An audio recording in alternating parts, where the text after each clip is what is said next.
ಫೇಸ್ಬುಕ್ಕಲ್ಲಾಗಲಿ ಇನ್ಸ್ಟಾಗ್ರಾಮಲ್ಲಾಗಲಿ ಅಥವಾ ಯೂಟ್ಯೂಬಲ್ಲಾಗಲಿ ನಾವೇನಾರು ಒಂದು ವಿಡಿಯೋ ನೋಡ್ಬೇಕಾದ್ರೆ ಕೆಳಗಡೆ ಅಡ್ವರ್ಟೈಸ್ ಬರ್ತಾ ಇರುತ್ತೆ. ಆಮೇಲೆ ಸ್ವಲ್ಪ ಅಡ್ವರ್ಟೈಸ್ ಬಂದು ಕೆಳಗಡೆ ಲಿಂಕ್ ಬರುತ್ತೆ. ಸೊ ಲಿಂಕ್ ಮುಖಾಂತರ ನಾನಿದು 2ನೇ ಬಾರಿ ಮೋಸ ಹೋದೆ. ಮೊದಲನೇದು ಅದು ಜಾಕೆಟ್ ತೊಗೊಂಡಿದ್ದೆ, ಸಖತ್ತಾಗಿತ್ತು. ಇಷ್ಟು 3,500 ರೂಪಾಯಿ ಜಾಕೆಟ್ ಬಂದ್ಬಿಟ್ಟು 600 ರೂಪಾಯಿಗೆ ಆಫರ್ ಇತ್ತು. ಬಿಡು ಹಂಗಾರೆ ತೊಗೊಂಬಿಡೋಣ ಅಂತ ಮಾಡಿದ್ದೆ. ಬಂತು ರೋಡಲ್ಲಿ ಮಾರೋದು 200 ರೂಪಾಯಿದು ಆ ಜಾಕೆಟ್ ಬಂತು.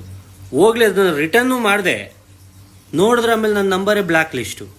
ಅದು ಬಂದ್ಬಿಟ್ಟು ಇನ್ಸ್ಟಾಗ್ರಾಮಿಂದ. ಈಗ ಆಯಿತು ಫೇಸ್ಬುಕ್ಕಲ್ಲಿ ಅಡ್ವರ್ಟೈಸ್ ಬತ್ತಲ್ಲ, ಏನೋ ಹೀರೋ ಬಾಕ್ಸರ್, ಇವಾಗ ನಿಮಗೂ ಬರ್ತಾ ಇರತ್ತೆ. ಸೊ ಹೀರೋ ಬಾಕ್ಸರ್ ಅಂದ್ಬಿಟ್ಟು ಬ್ರೀತಬಲ್ಲು, ತುಂಬ ಏನು ಕಂಫರ್ಟಬಲ್ಲು, ತುಂಬ ಅಂದರೆ ಇವಾಗ ಏನು ನ್ಯೂ ಇಯರ್ ಆಫರ್ ನಡೀತಿದೆ ಅಂದ್ಬಿಟ್ಟು ಹೇಳಿದ್ರು. By 5 get 5 free. ಅದು ಎಷ್ಟಕ್ಕೆ? 700 ರೂಪಾಯಿಗೆ. ನಾನು ಫೇಕ್ ಇರುತ್ತೆ ಅಂದ್ಬಿಟ್ಟೆ ಅಂದ್ಕೊಂಡೆ. ನೋಡೋಣ ಒಂದ್ಸಲ ಟ್ರೈ ಮಾಡೋಣ, ಅದು ಪ್ರೊಸೆಸ್ ನೋಡೋಣ ಅಂತ ಹೋದೆ. ಪ್ರೊಸೆಸ್ ಎಲ್ಲ ಹೋದ್ಮೇಲೆ ಒಂದೇ ಸಲ ಆರ್ಡ್ರ್ ಮಾಡಿ, ಫೇಕ್ ಆಗೆಲ್ಲ ಆರ್ಡ್ರ್ ಮಾಡಬೇಡಿ, ಲಿಮಿಟೆಡ್ ಸ್ಟಾಕ್ ಇದೆ ಹಾಗೆ ಅಂತೆಲ್ಲ ಕೆಳಗಡೆ ಇತ್ತು. ಹಂಗಾರೆ ರಿಯಲ್ ಇರುತ್ತೆ ಬಿಡು ಅಂದ್ಬಿಟ್ಟು ಕ್ಯಾಶ್ ಆನ್ ಡೆಲಿವರಿನೇ ಮಾಡಿದೆ.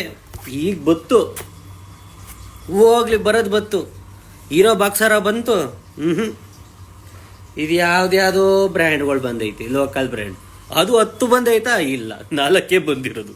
ಬಾಕ್ಸ್ ನೋಡೇ ಡೌಟ್ ಹೊಡಿತು ನನಗೆ, ಎಲ್ಲೋ ಮಿಸ್ ಹೊಡಿತೈತಲ್ಲ. 10 ಇದ್ರೊಂದರಲ್ಲಿ ಹೆಂಗೆ ಇಡೋಕ್ಕಾಗತ್ತೆ?